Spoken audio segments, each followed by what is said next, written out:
Olá, tudo bem, meu irmão, minha irmã? Boa noite para você. Deus abençoe sua vida. Para quem não me conhece, meu nome é Rafael, eu sou pastor batista, pastoreio atualmente a Igreja Batista Central em Campim, aqui no Rio de Janeiro. E eu tenho uma mensagem para poder compartilhar com você nessa noite. E, na verdade, qual é o meu intuito aqui? Meu intuito é trabalhar um aspecto muito relevante da mensagem do profeta Isaías para nós nos dias de hoje, que vem diretamente aí de encontro àquilo que o Evangelho de Cristo nos ensina. E a minha ideia não é me prolongar, mas é deixar um princípio muito importante para a sua vida, para a nossa vida, de forma que a gente possa, a partir desse princípio, passarmos a viver, né, uma novidade de vida, uma experiência verdadeiramente genuína dentro da fé cristã. E essa mensagem se encontra no capítulo 55 de Isaías, no versículo 7, e vai falar sobre algo que é extremamente relevante e necessário na vida cristã, que é o arrependimento.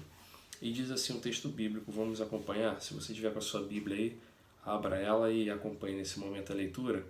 Isaías 55, versículo 7 diz o seguinte: O ímpio deve deixar o seu caminho, e o homem mau os seus pensamentos. Volte-se para o Senhor, que se compadecerá dele. Volte-se para o nosso Deus, porque é rico em perdoar. É interessante porque o tempo inteiro a palavra vai falar a respeito do negar-se a si mesmo. O próprio Jesus disse: aquele que quiser vir após mim, tome a sua cruz a cada dia, negue-se a si mesmo e depois disso me siga, não é? Filipenses, o capítulo 4 de Filipenses, versículo 8 vai dizer: finalmente, irmão, tudo que é verdadeiro, tudo que é digno de honra, tudo que é justo, tudo que é puro, tudo que é amável, tudo que é de boa fama, se há alguma virtude, se algum louvor existe, pense sobre estas coisas. Filipenses 4:8. O que a gente aprende? O que a gente consegue extrair desse texto do profeta Isaías? O que a gente consegue linkar com o Novo Testamento e com a realidade da vida cristã que a gente deve empreender? Na verdade, a gente deve ser uma busca constante, a gente deve, na verdade, empreender essa busca e tomar isso como um objetivo de vida, para que verdadeiramente a gente possa experimentar uma novidade de vida. Bom, o que basicamente o profeta Isaías está falando aqui nesse texto é a respeito do arrependimento. Quando ele diz: o ímpio deve deixar o seu caminho, ou seja, justamente aquele caminho que era tomado por você, por mim, antes de conhecermos a Cristo, ele precisa ser deixado de lado. Não é compatível mais com a nova vida, não é compatível com a vida do discípulo, o caminho que antes era seguido. Ou seja, o caminho pecaminoso. Então, se existia ali uma trajetória num caminho onde o adultério, onde os vícios e qualquer outra dificuldade no sentido pecaminoso fizesse parte dessa realidade do caminho, precisa ser deixado de lado. Não é compatível com o discípulo de Cristo estar no caminho da perdição. É isso que o profeta está dizendo. Não faz sentido. Se você segue a Cristo, então o caminho é com Ele. É o caminho do céu de glória. O caminho do pecado, o caminho daquelas coisas que não agradam ao Senhor, isso ficou para trás. E a própria palavra vai dizer: aquele que está em Cristo Jesus, nova criatura é, eis que tudo se fez novo, não é isso? Então não faz sentido permanecermos naquele antigo caminho. Então deixe o ímpio o seu caminho. Olha, meus irmãos, eu quero dizer uma coisa para você. Tanto você como eu, antes de conhecermos a Cristo, éramos considerados ímpios e inimigos de Deus, porque andávamos afastados dele. E a palavra vai dizer lá em Romanos capítulo 3, versículo 23, que todos pecaram e por isso estão destituídos da glória de Deus. Até que encontremos com Cristo, até que o chamado da graça nos alcance e nos traga para o reino da luz, nós somos considerados ímpios e inimigos de Deus. E uma vez que nós fomos alcançados por essa graça, não faz mais sentido permanecer no caminho da impiedade. Agora o caminho é o caminho da santidade, é o caminho da novidade de vida. eis que tudo se fez novo. E o profeta Isaías continua, acompanhe comigo. E o homem mau, os seus pensamentos. E é aqui que eu quero fechar com você. Jesus ele vai dizer para os fariseus, Moisés disse, não adulterarás, eu porém vos digo, todo aquele que olhar para uma mulher com desejo, esse já está pecando.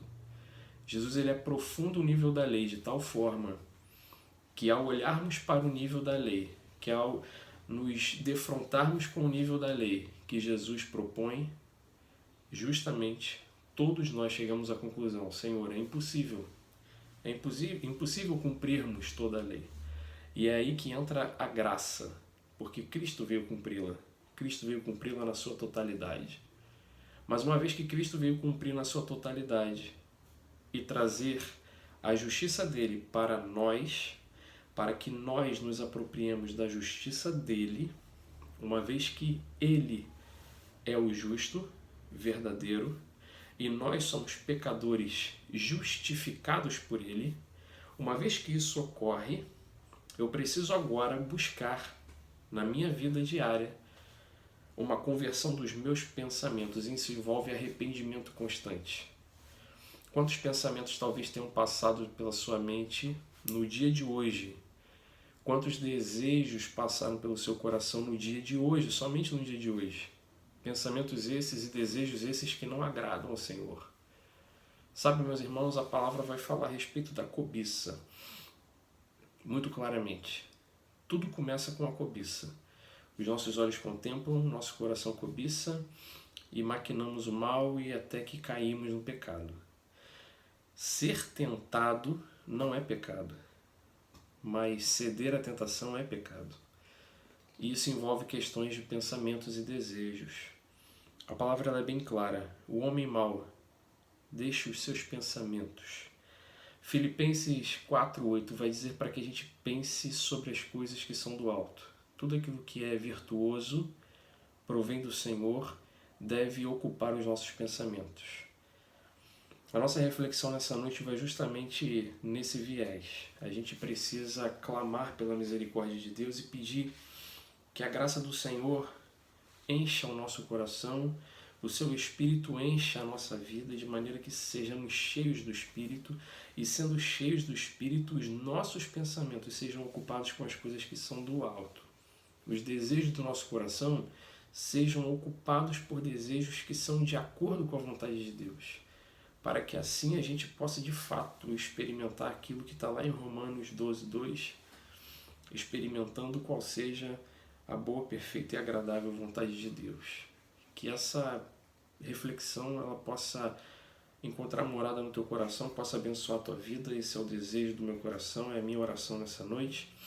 E eu espero que em breve a gente possa gravar mais vídeos para poder compartilhar um pouco a respeito da palavra, para poder compartilhar alguns princípios acerca da palavra do Senhor, tá bom? Por hora é isso. Esse é o recado que eu queria deixar contigo. Que Deus abençoe ricamente a tua vida. Fica na paz. Uma noite abençoada para você e para a tua família, tá bom? Fica na paz. Um abraço.